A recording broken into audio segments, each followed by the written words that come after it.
Welcome, wanderer, to a tale where divinity and desire intertwine, where love, passion, and destruction flow as freely as the Nile. Tonight we unveil the mysteries of Hathor, Egypt's goddess of love, beauty, ecstasy, and wrath. She is the one who seduces the heavens, tames the sun god himself, and when provoked, transforms into a lioness of merciless carnage. Hathor, she is the embodiment of pleasure, the essence of fertility, and the patroness of the sacred feminine. Her name alone evokes the intoxicating scent of myrrh, the delicate touch of silk, and the passionate embrace of lovers under the moonlit sky. The Greeks saw her reflection in Aphrodite, but the Egyptians knew her power ran far deeper. But do not mistake her softness for weakness. Hathor is both mother and seductress. She is the bearer of life and the revealer of secrets whispered between tangled sheets. With her sacred sistrum, a rattle whose vibrations drove away darkness, she enchanted the gods themselves, drawing them into euphoric trances. It was said that her music was so irresistible that even the souls of the dead swayed to its rhythm. Yet desire and destruction are but two sides of the same divine coin.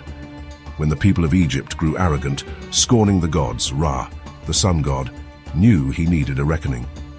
And so, Hathor changed. She shed her silks for claws, her kisses for fangs, and became Sekhmet, the lioness of vengeance, the devourer of men. The earth trembled beneath her paws, a river of bodies flowed in her wake. Hathor had tasted blood and she craved more. Her ecstasy was not in love but in slaughter. Even Ra himself grew afraid of what he had unleashed. A cunning plan was devised. 7,000 jugs of a heady brew, the color of fresh blood, were poured across the land. Lured by the intoxicating sight, the lioness drank and drank, until her thirst was drowned in inebriation. When she awoke, her bloodlust had faded. Once more, she was Hathor, the goddess of joy, dance, and passion.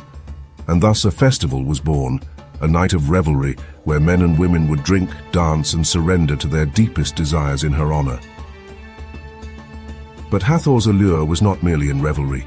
She was the secret whispered behind palace doors, the caress of lovers forbidden to touch, the dream that lingers upon waking. Pharaohs knelt before her, seeking her blessing, longing to drink from the source of her power.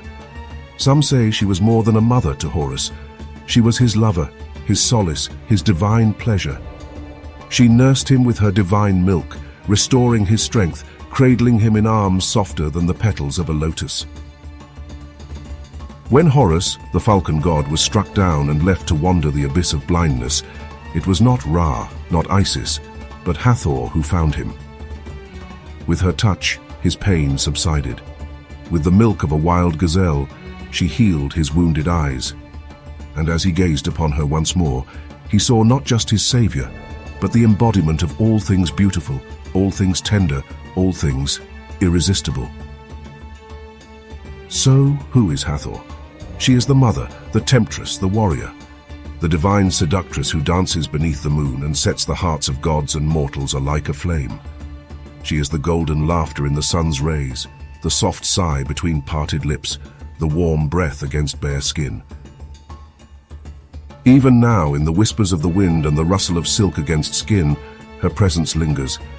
She is the invitation to pleasure, the call to abandon restraint. Will you heed her call? Until next time, let the fire of Hathor's love warm you, consume you, and leave you yearning for more.